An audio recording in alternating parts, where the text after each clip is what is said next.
Some of you in this room, have a specific relationship to a specific master, but it's less about the lineage that you're following or not following yet, and more about what it means to be receptive to the possibility of being guided. Yogananda's Autobiography of a Yogi, which was published in 1946. I was speaking earlier about Vishnu Devananda's complete book of yoga postures. Yogananda's Autobiography of a Yogi from 1946 till now has sold millions and millions of copies. Those of you who haven't read it, I highly encourage you to. It was all part of the wave I was referring to earlier when the ancient teachings of India were brought to the modern world. In the Indian culture is the only continuous culture on the planet.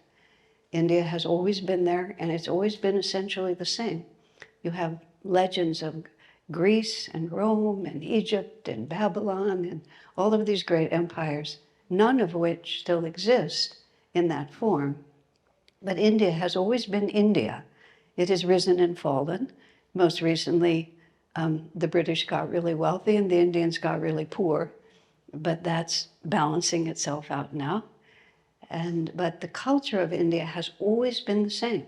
It's always been based on Sanatana Dharma, which is the eternal religion, or more accurately, as I said last night, that which is simply a perception of the nature of this universe. And whether we think about it or not, we're always operating on some perception of the nature of this universe. And so we might as well get unified about what that perception is. The Western mind has looked outward and has, it weighs, it measures, it tests, it gathers data, it draws conclusions. Very interestingly, that external process is now leading scientists to the same conclusions that the ancient Indian sages have come to, which has been by going inward and observing the nature of consciousness itself. But modern physics and ancient India are now telling us the same thing. This world is not what it seems. It appears to be solid, it appears to be material, but guess what? It isn't. It's motivated and moved by thought, energy, and consciousness. And this is the good news. This is extremely good news, because consciousness is something that we all have and that we can all influence.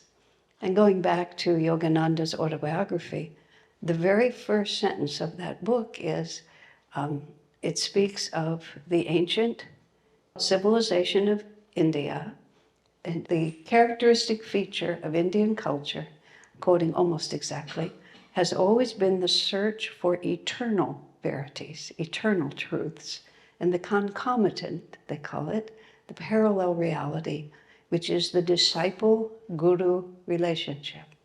Very interesting, right at the very first sentence.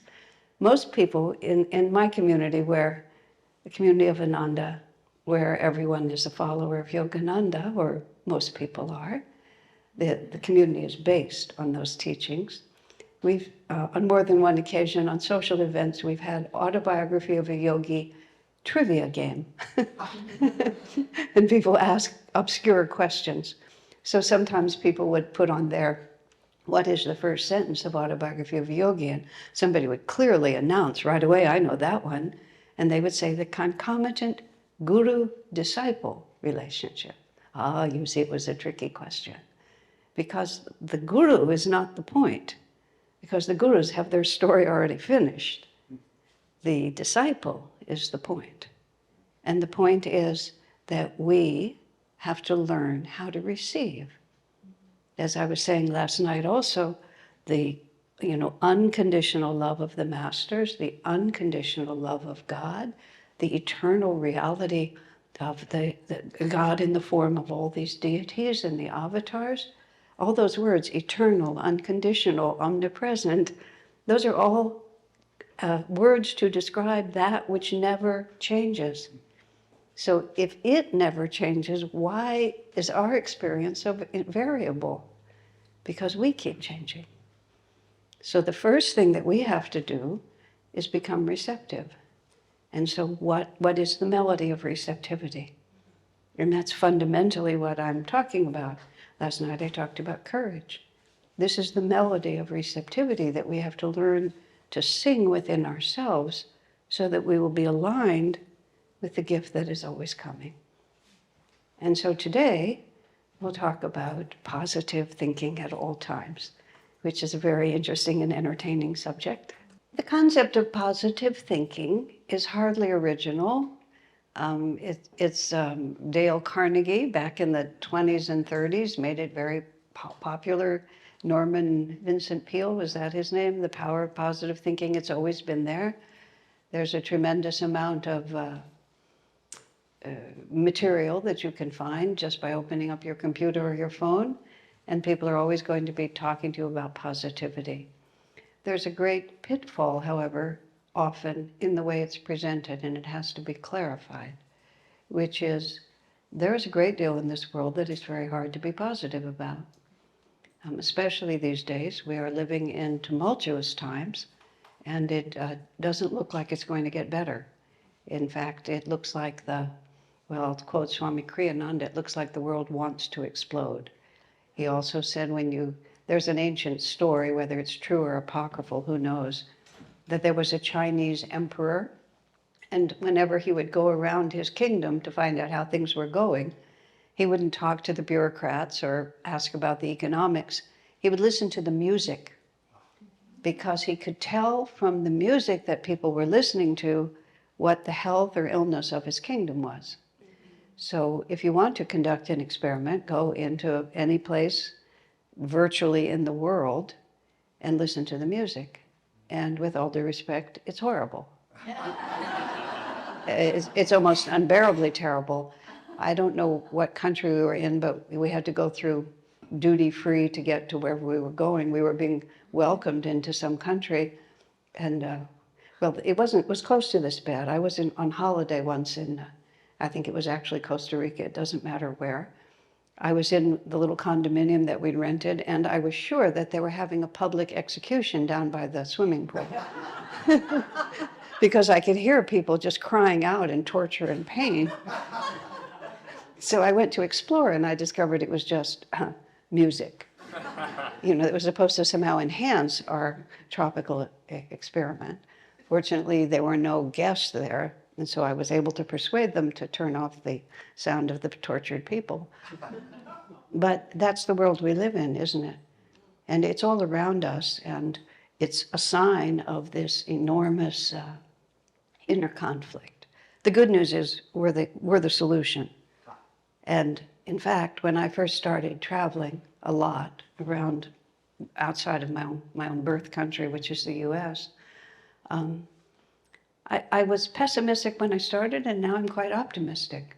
There is a vast population of people who understand the future. And the future is exactly what we were watching on the film this morning, what we're doing here. When we are in tune with our own inner reality, we recognize that in everyone around us, and all of this anger and victimhood, and if you had less, then I would have more, and the reason I don't have anything is because you have too much. I mean, we all know it. But the answer to it is internal.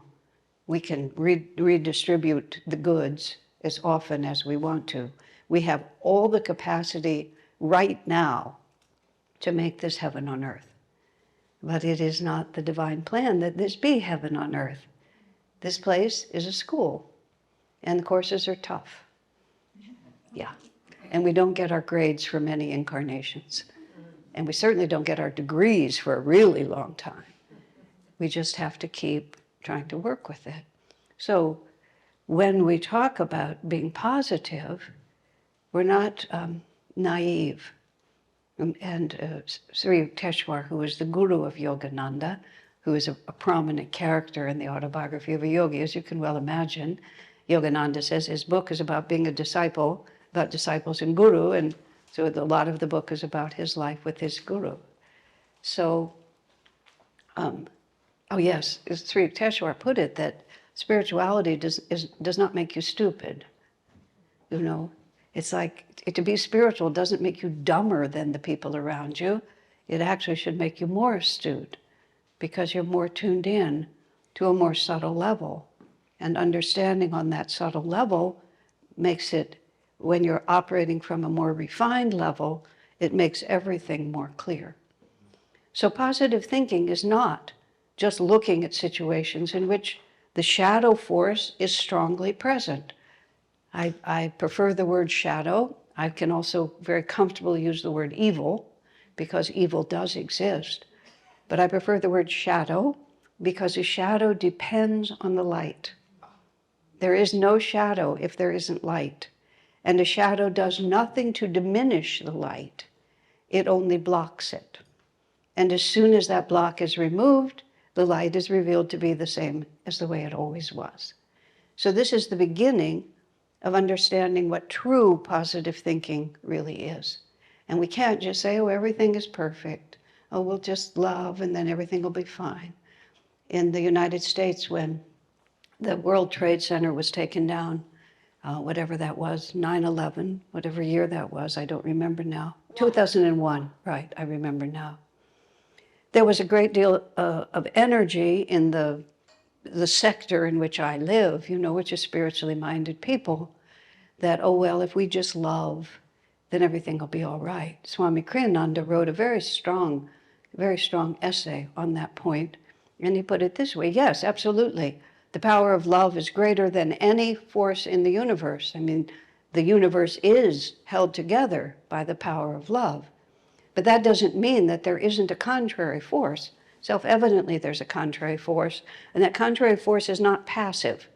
It doesn't just sit there. It has an attracting energy to it. It makes itself attractive, and so people who are looking for fulfillment, and everyone is looking for fulfillment, every single decision that anyone makes is always made for one of two reasons. It's going to increase my happiness, or it's going to decrease my suffering. No matter how brainless and stupid the decision is, in retrospect or even in the moment, we never make that decision unless we believe it will increase our happiness and decrease our suffering. And the difficulty is really very simple. We do not know what causes real happiness. We do not understand where our suffering comes from. This is what we're trying to learn. So we get pieces of it.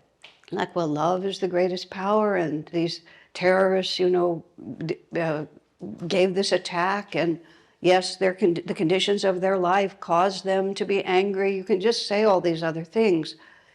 But the reality that you have to understand is that, yes, love can transform all. There's extraordinary stories in the life of all the saints. Recently, I was reading about St. Francis of Assisi.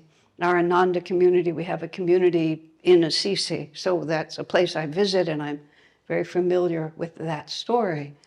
And the story is about these two robbers, two real villainous people who come to the monastery, and the monks just drive them out with anger because they're bad people. Francis comes and he's very upset, not with the robbers, but with the monks. And he makes the monks go out and find the robbers and apologize to them for not giving them hospitality, because Francis intuitively knew. And Francis accepts and loves these men as they have never been loved in their lives, because Francis was a channel for divine love, and they're converted. And then they become, you know, wonderful monks. This is not a mythological story. This is a real historical event, because the power of Francis's capacity to love was greater than the attractive force of the darkness, of the shadow that they had been enamored of, captured by. Because it's always energy against energy. See, this is what the rishis have said forever, and this is what the scientists are saying now. This is an energy universe. This was Albert Einstein's great contribution. I saw a cartoon, probably from the New Yorker, because that's where things like that would have appeared. And it was a street it looked like an urban city like New York.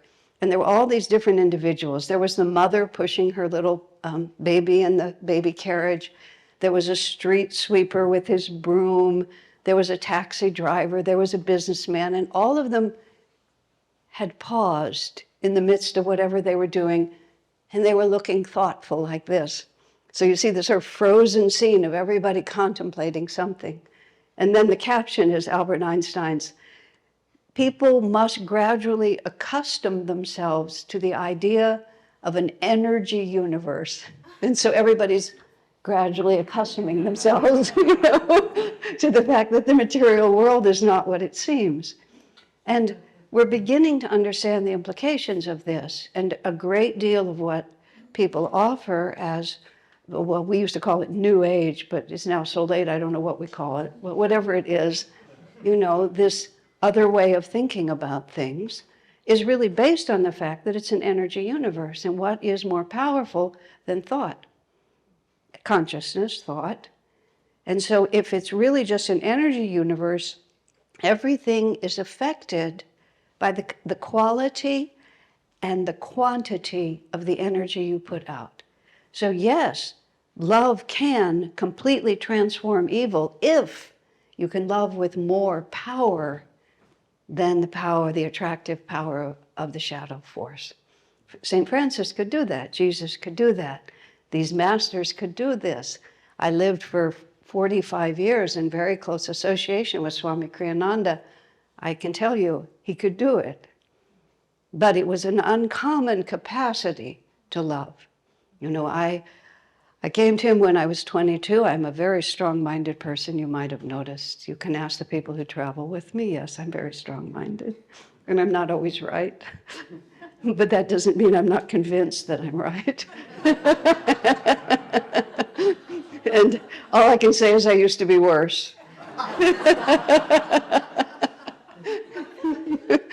But in all the years that I was close with Swami Kriyananda, he never misunderstood. He knew me better than I knew myself, and he was always faithful to my potential, is the best way I would put it. Yeah, he was faithful to my potential.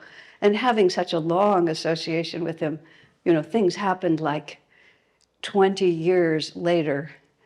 There had been a time when Swami had wanted to do something with his publishing company. I was in charge of that publishing company briefly, but I was so terrible. Fortunately, they transferred me out of it.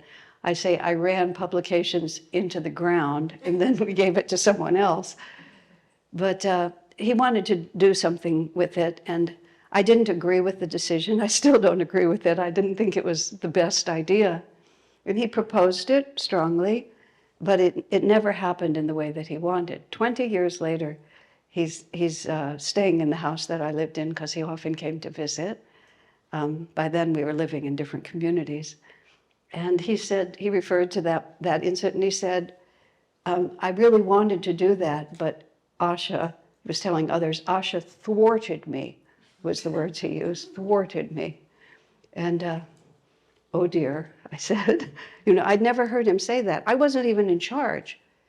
But his respect for me and his sensitivity to what would really help me grow, which was not the short-term right or wrong, just the necessity to develop my potential, the faithfulness to my potential, caused him to withdraw from something he really thought would be helpful to his work and to the work of Ananda, but I thwarted him. And I thwarted him only because I disagreed. Because if he had insisted, there would have been I had no authority greater than his, and he knew I would have accepted it. But that's the kind of love I'm talking about, where the faithfulness, and that's the kind of positivity I'm talking about, where we're always looking at the long-range result here and not caught up in the small. He said that to me that evening, and I thought about it overnight. By then, you see, I wasn't sensitive anymore. If he'd spoken strongly 20 years earlier, it would have crushed me. Because sometimes people are very strong-minded or also vulnerable. There you have it. Okay, sometimes that's why we're so strong. And the next morning I came down and I said, Sir, came downstairs from the bedroom. I said, "Sir, I think I often thwarted you." He said, "Yes." Just like that. I said, "I believe I owe you a global apology." He said, "Yes." And there you have it. You know, this, I'm giving you a unique story, which is an experience that can't be replicated. Swami Kriyananda left the planet 12 years ago now. So there it is. It was a unique karma of mine. But I offer the experience to give you an example of what I'm talking about. Okay, so when we're talking about positive energy at all times, by no means am I talking about always being cheerful, and even less am I talking about always being nice. One of the great mistakes that people think is that to be spiritual means always to be nice. You know, there are many things in this world that we should not be the least bit nice about, that they're just simply unacceptable even from the highest perspective. Paramahansa Yogananda talks about a future on this planet, which we may live to see, or we may only watch it from the astral world. We just don't know. I absolutely loved the way Swami Vishnu Devananda this morning said, "Oh, if I die, I'll just get there a little ahead of you." He said it several times, and then I realized what he was actually saying. So I die today or I die 15 years from now, what difference will it make? Years ago in California, there was an initiative to ban nuclear weapons, I think in the state of California or something like that. And it was started actually from Palo Alto, from this spiritual group that was associated, that was there in the same town I live in now. And they got it on the state ballot, and they were campaigning for it. I think it was called Beyond War. That's what they called themselves. It was a very respectable movement, doomed, of course, but very worthwhile to put energy into. And they came to Ananda Village, which was the rural community I was living in at that time, where Swami lived, and they made a presentation. And the presentation was, if a nuclear bomb of such and so power falls on the city, I believe it was Chicago. Chicago's always selected when you want to sort of destroy an American city. I'm not really sure why, but it's right there in the middle. Everybody knows about it. So it was this very, very well done. People in Palo Alto are very effective, very intelligent, educated. Whatever they do it well. My joke about living there is, any desire you want to have fulfilled, 10 minutes from where I live, you can go have it fulfilled. I call Palo Alto the last desperate effort of educated, refined, elegant, talented, creative people, the last desperate effort to see if the material plane can really give me everything I want. It's not working, of course, but at least afterwards we'll know you've lived there for all these years. This is my friend Atmajoti, she's laughing. All right, moving right along. So these people presented this thing about nuclear war, and you know, when the bomb falls, these bazillion will be vaporized. You know, there'll be no trace left, and then this outer circle will be ash, and these people will live for an hour, and then these will, you know, it's horrific. Nobody wants to hear it. So they presented this, and Swamiji listened very attentively. I was in the room and a few others. And afterwards, first he said, I recognize your positive intentions. I commend you for an excellent presentation. You've put, you know, I can see your heart is really in this, obviously.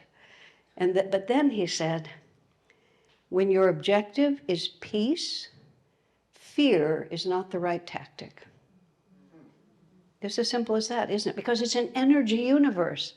You see, they might be able to push enough people to vote with fear, but then what you've done is you've unleashed this enormous power of fear. And then what do you have? You see, that's what we see going on all over the world right now. We have one side is mad about this, and the other side is mad about that. And then somebody says, oh, we should just love. But that love has to have the same power. So what we're talking about, as I was saying earlier, is not about being nice. The word we want is the word appropriate. We need to respond appropriately to the experiences of our lives. And that's what a positive response is to be appropriate. Because our goal is not short term. And this is us gradually accustoming ourselves to a very different concept of the universe. Oh, let me finish about the nuclear war, because there was a piece of that, the same as Swami Vishnudevananda. Swamiji said about fear, he said, when you get to the astral world, which is to say the moment you step out of your body and you're not coming back, or we have all these stories now of people who do come back, but during the time that they're out, this whole world looks so different to us. All these death and return stories are really waking people up to the fact that this is not what it seems. This is not what it seems. The moment we step out of this body, everything that happened here is of no consequence. And then Swami said, over the next 100 years, he said, almost everybody on this planet will leave the planet. And he said, whether we dribble out a few at a time over the next century, or all go to the astral world in one big whoosh, he said, the second that we're there, it won't make any difference at all.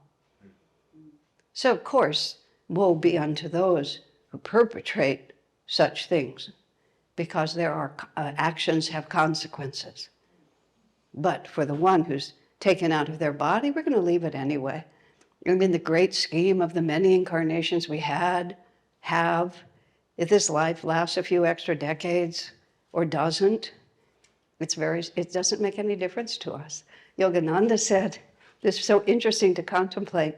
When a baby is born into this world, we're so excited welcoming the baby. In the astral world, it's a funeral because my friend is now living in another plane and we won't be together in the same way. When we have a funeral on this side, it's a celebration of welcome on the other side. Congratulations, you finished another incarnation, welcome back, or welcome wherever. I don't have the sight to really see it like that, but that's how he described it. Isn't that interesting? So our positivity is not because everything is just going as it should go, even though that is also true. But this is the point here. Okay, this world, and we have to just start this way, this world is a gymnasium, is how I think about it. You know, I personally am bored it's almost terminally boring for me to go in and lift weights and do that sort of thing.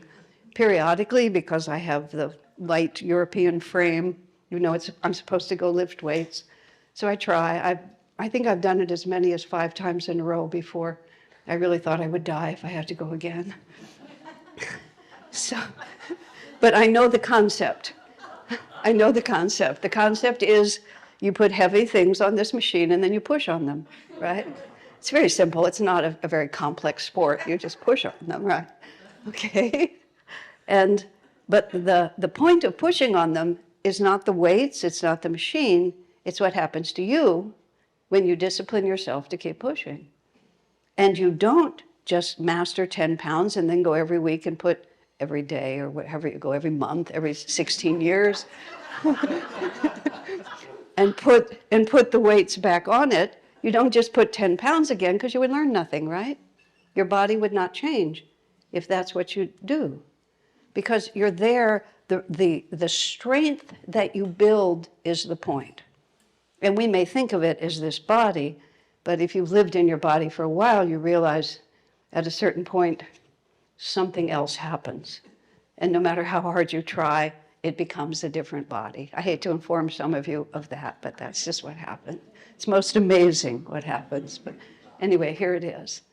Okay, so even making it for the sake of your body is also a very short-term goal, because in the end, the body goes away. I don't know how many of you have ever had what I would call the privilege of sitting next to someone when they took their last breath.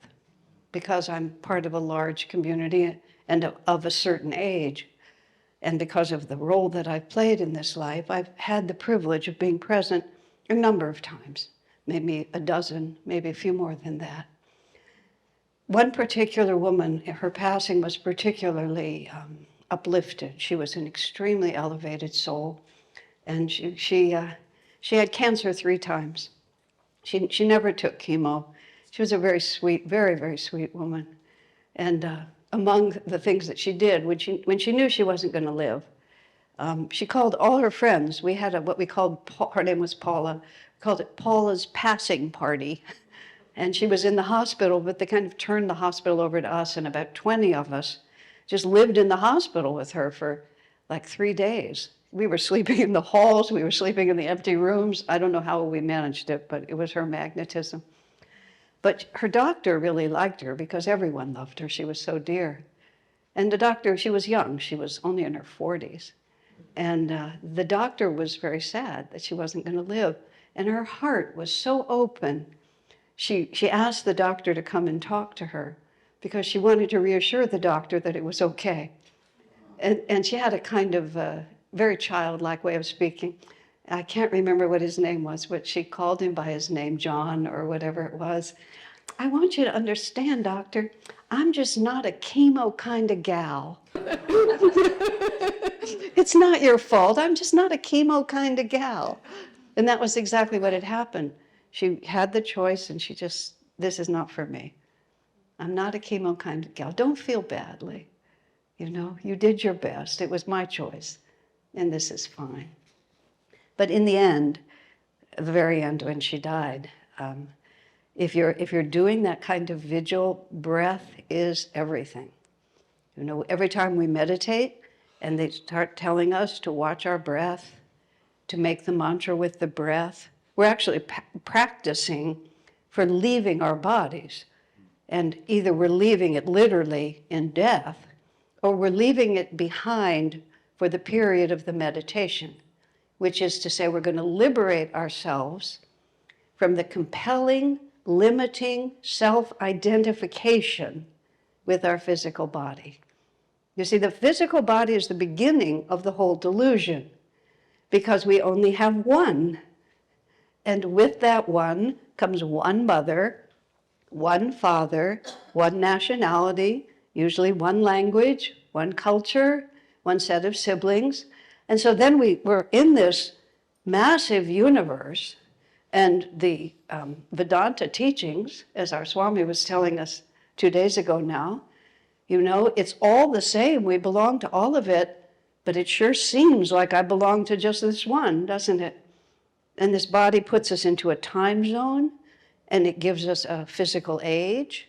It's not actually our age, but it's the age of our body.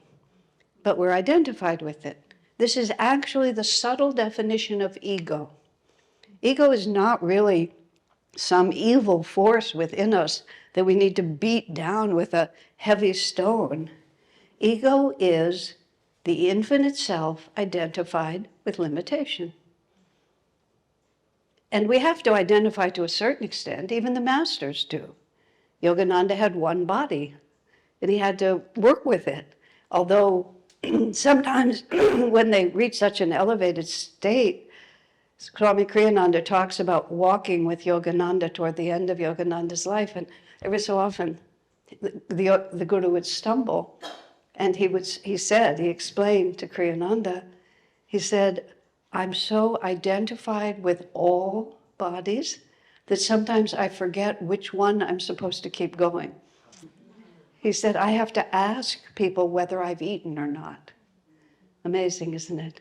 Anandamoyi Ma, the joy-permeated mother, was also of the same. She, if they didn't feed her, she wouldn't eat, just because she wasn't identified enough with that one body. But all of our limitation begins with that. We start with that physical body. And that physical body becomes ours when we start breathing. When the baby is born, everybody waits for that baby to take the first breath, because the body can look perfect. But until that soul inhales, that's when the incarnation begins.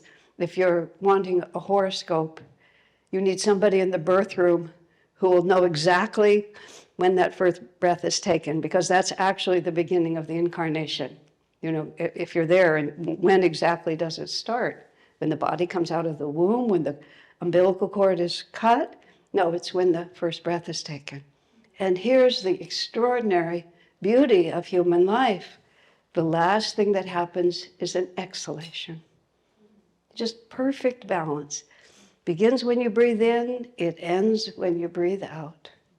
So if you're ever in a place where someone is dying in not a sudden way, and you're having a vigil there, you'll listen to the breath. And it just becomes the whole experience. Your whole experience just comes down listening to that breath. And here's another marvelous part about it. For a time, toward the end, the person who is trying to get out of their body at this point, or the soul is trying to get out, but there's still a certain reluctance to leave, or it's not the astral assigned moment to leave. So the effort by the dying person may be, depends on their state, but it may be an effort to breathe in, to stay in the body. And there'll be this ever long pause between exhalation and inhalation. You'll hear the exhalation, and it's very quiet, and you wait, you think, is it over? And then the person goes, often slightly struggling. My father was classic, struggling to breathe like that. Then there will come a point where the effort moves toward exhaling.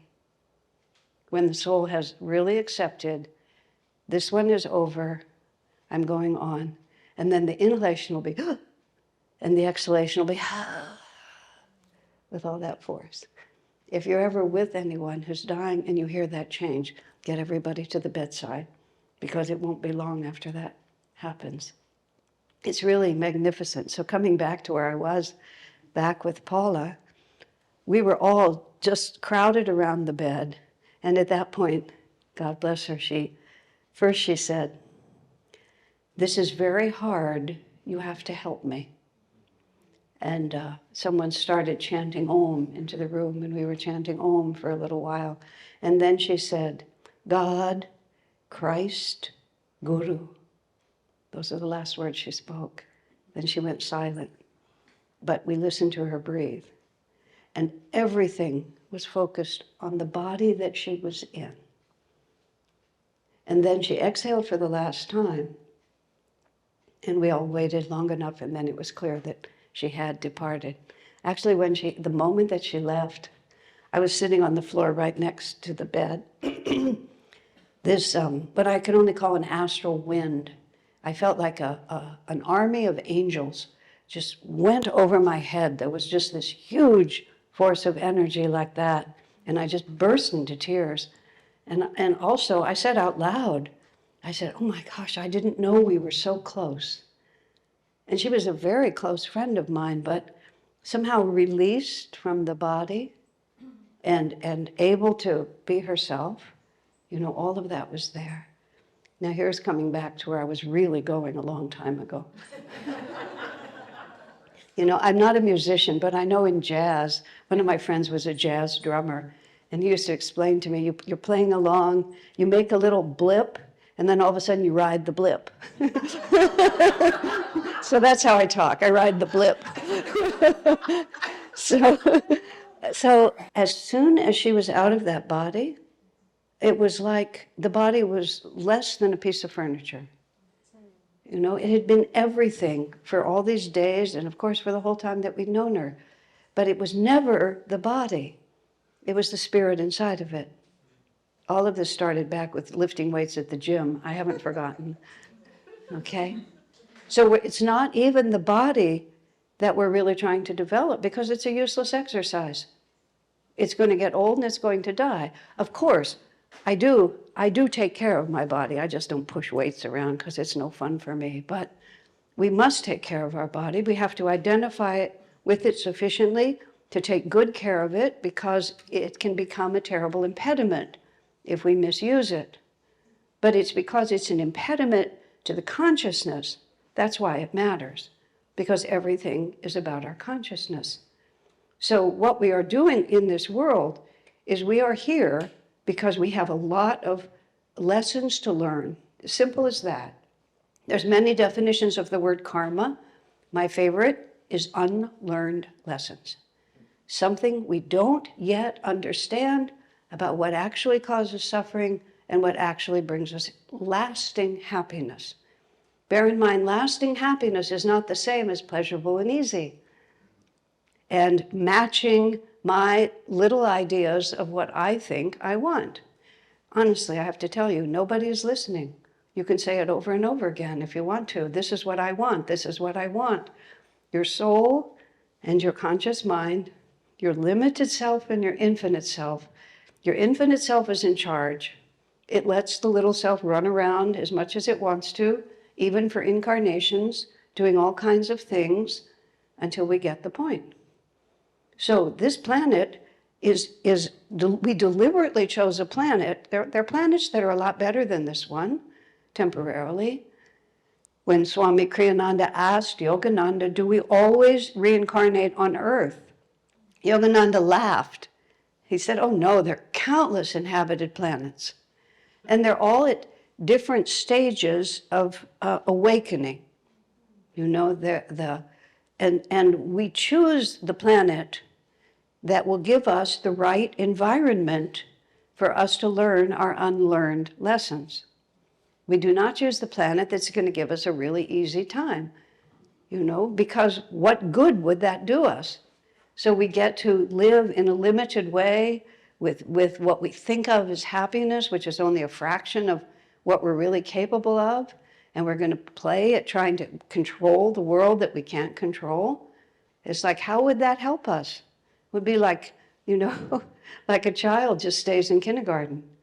Kindergarten is more fun than anything else. So here you are, you're 26 years old and you're still in kindergarten, you know, sitting on one of those tiny little chairs, playing with the puzzles. And a part of us really wants to do that, doesn't it? My friend, her second child, she was trying to potty train him, the important rite of passage when you're a mother raising a child. And her little boy was totally uncooperative, even though it was age appropriate for him to learn. So she thought she would appeal to his idealism or his pride. She said, honey, don't you want to be a big boy? He looked at her with absolute horror. No, mother.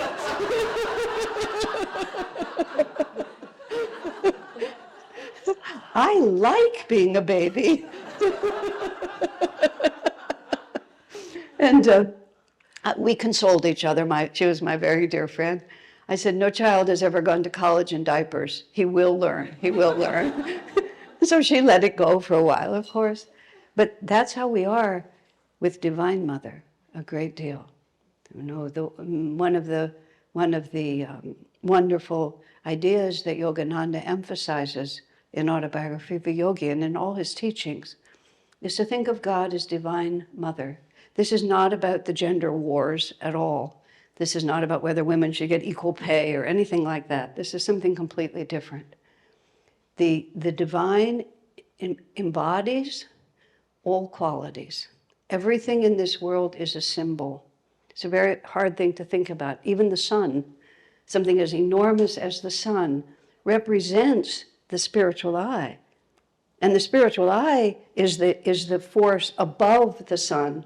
There is a sun because there is a spiritual eye. There is this magnificent light that shines within us.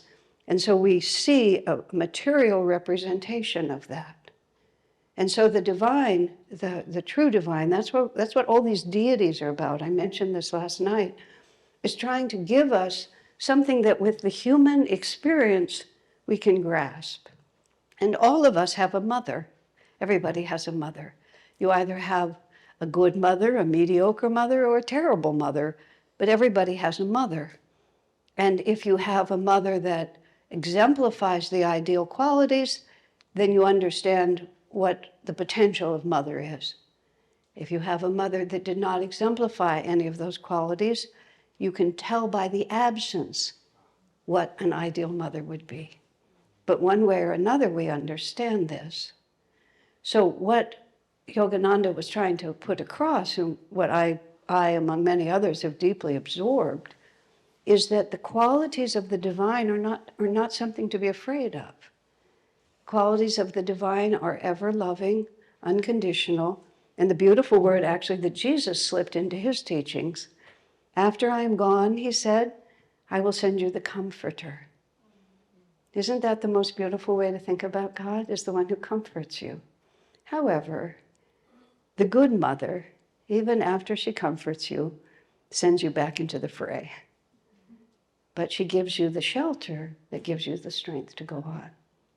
You know, our civilization is awakening. And so when Jesus incarnated, he came to the Jewish people, and the difficulty at that time was not Judaism per se, it was that there was a corrupt priesthood that had taken the sort of divine law that Moses brought to the Jewish people. Moses was an avatar, and the divine law and the corrupt priesthood was now using that image of God as the judge for their own power, for their own wealth, and for their influence. And so people were held captive to that distortion. And so Jesus was able to move people's understanding from the fierce judge to the loving Father. And the Father is equally important as the mother, because the Father is the impersonal aspect of the divine that says, yes, darling, I know it's difficult for you. I know it's hard, but you're going to do it. And you're going to do it. You go to the mother and say, do I have to? Do I have to? And she says, yes, honey, you do. And then the Father says, and I'll show you the way. So Jesus moved it from the judge to the Father. But he couldn't move it all the way to the mother. But the mother existed. That's why he said, I will send you the Comforter. And then after Jesus died, actually, Mary was the one who held all the disciples together. And eventually, the desire of the heart to have the mother caused Mary to become much more prominent. And Mary is actually one of the most active spiritual figures on this planet right now. Every time you turn around, she's somewhere else telling somebody wonderful things that they should do, because this is the time for us to develop an intimate relationship, a fearless, intimate relationship with the divine. We're not here to obey. We're here to understand. This is the nature of time right now. We're not looking for dogmas. We're not looking for institutions. This is the whole path that all of you are here practicing, that I've been on my whole life. It's not like I go to someone else. When I was first traveling to India, which I've done a number of times, my friend, who was the man who was organizing our tours, who became a lifelong friend, he bought an apartment in Gurgaon. He had good karma. It increased phenomenally in value over the years. So he had this apartment, and I was just getting acquainted with India at that time. First, he had to wait 5 months to move in, because it had to be the astrologically auspicious day. There was no question. No one in his family would have come to visit him if he hadn't waited till the astrologically auspicious day.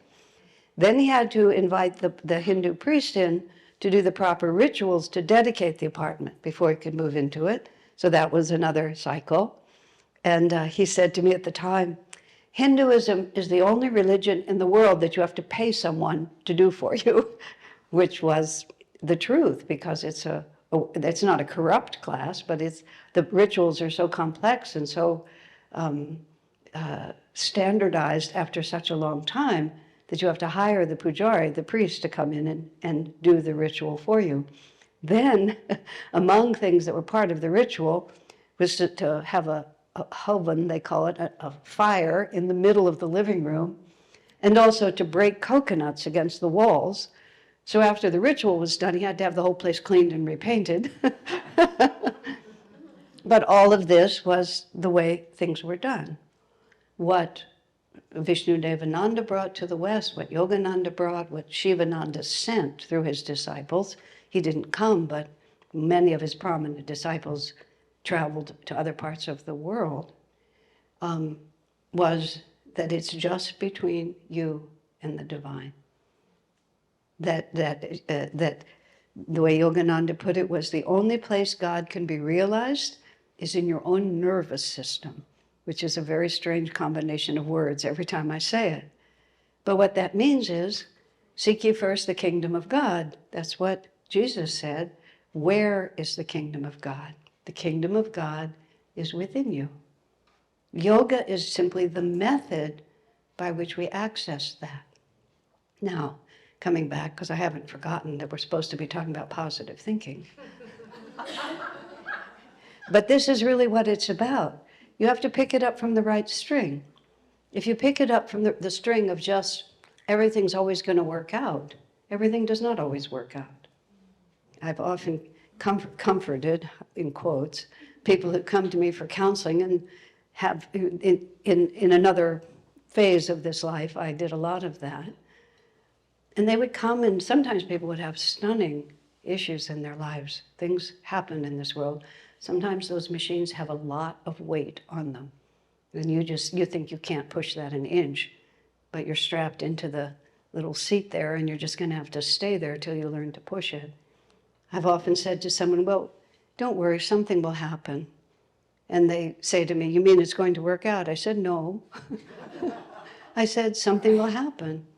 Something always happens. It never stays the same. It's just something always happens. And so part of what causes us to become negative in our thinking or become depressed or whatever it might be is just that we give up, that we think it's going to stay this way. And we play it the other way. When everything was nice, we think it's going to stay that way. No, not actually. Something always happens. It just always does. So positive thinking is not anything to do with what's going on outside of us. It's the deep relationship we form, preferably with some image of the divine that comforts us, thus the idea of the Divine Mother, that if God sends it to me, God will also give me the capacity to face it. And that doesn't mean you'll face it standing up like a glorious warrior. In fact, Yogananda said, he said you don't have to run across the finish line, you don't have to walk across the finish line. You can slither across the finish line on your belly. He said, as long as you just keep going. And sometimes it takes more than one incarnation. Many, many times it takes more than one. I'm sure many of you, if you really think about it, we're born with certain inclinations, aren't we? And we meet certain people and we absolutely love them as soon as we see them. And we meet other people and it's like a near murderous experience, you know? For no reason that you can see, but those feelings are real. They're in the chakras, they're memories, they're unresolved. The positive is very simple, that if we persevere, you know, we will be, our awareness will increase. You know, everything about spiritual growth is an expansion of awareness. Everything about growth is an expansion of awareness. Think about babies. Babies sometimes have to be swaddled because they're frightened of their own hands, because the hands just suddenly appear like that. They don't know where did they come from? What did they do? And then they gradually become aware that this is mine and this is under my control. If you think about any situation that you found challenging, somewhere in the process you became aware on a higher level. You became aware that this was actually a good thing sometimes. You become aware of the fact that this is horrible, but I have no choice. You become aware of the fact that I'm much stronger than I thought I was. You know, you just see it that way. And if you don't see it in this incarnation, you will in some future incarnation. Because many lessons take many lifetimes to learn. If you're born into a situation where the lesson is already on top of you, as many people are, then you can say, well, this number's up. So positive thinking is always saying, what is really going on here and why? And what would be the appropriate response to what's happening? Am I being taught to stand up and just be strong and assert what I know to be true, regardless of what people think? Or is this the time just to be harmonious? What do I care? You know, am I supposed to endure? Or am I supposed to be creative and go find another solution? It's the appropriate response, and there always is one. And sometimes the appropriate response, which I mentioned last night also, is, I know what could be done here, but I'm not that good. I'm just not strong enough, I'm not good enough, I'm going to run away. Because that's the most positive thing I can do right now, is just run away. I had a very difficult karma at one point, and it just suddenly ended. And I was talking to Swami Kriyananda about it, and I said, this is so confusing to me, because yesterday the situation was like this, and today it's like this. And Swami said, well, maybe the karma's over. And I inwardly, I went, yippee, it's done. He let me have that for about 10 seconds, and then he said, but I don't think so. But then he said, you've taken it as far as you can take it for now. So when you're running away, trust me, you're not going to get away from it. He said, but you've taken it as far as you can take it now. He said, you have to grow in other ways. It'll come back. It'll either come back specifically with the people that were involved, or their surrogates. If they get free, then the surrogates will come, but you'll still get a chance. You see, that's real positivity. That I chose this incarnation for what it was going to teach me. I have a gym membership, and I'm going every day. And whatever comes, I need to look at it not from the perspective of what I want or would want, but what am I supposed to be learning here? And then, Lord, help me to learn it. And you have to practice when it's easier. You cannot wait for the big crisis moment. You have to take every situation like this. Your roommate leaves dirty dishes in the sink. What is the appropriate response? Someone on the freeway cuts you off very rudely. What is the appropriate response? Not in terms of this moment, but in terms of where I'm really trying to go. To avoid suffering, to find everlasting happiness.